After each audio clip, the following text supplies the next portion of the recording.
আমি আজকে অ্যাসোসিয়েশনের প্রোগ্রামে এসেছি মারুতি বাগান আছে হচ্ছে আমার পাশে হচ্ছে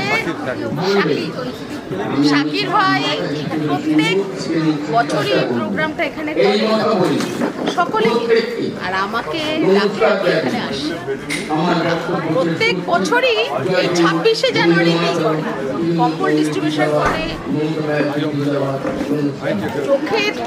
চোখের যে চিকিৎসা সেটাও করছে আই চেক আপ করছে হেলথ চেক আপ করছে তারপরে হচ্ছে আরেকটা কি আছে যারা health check up blanket distribution প্রত্যেক বছরই এরা করে থাকে এই বছরও করছে তাই এদেরকে আমি অসংখ্য ধন্যবাদ জানাই। আর স্থানীয় বাসিন্দাদের কি মেসেজ দিচ্ছেন? স্থানীয় বাসিন্দাদের বলবো যে এরা যেন সব সময় অ্যাসোসিয়েশনের পাশে থাকে, তাহলে গরিব মানুষের কিছু সাহায্য।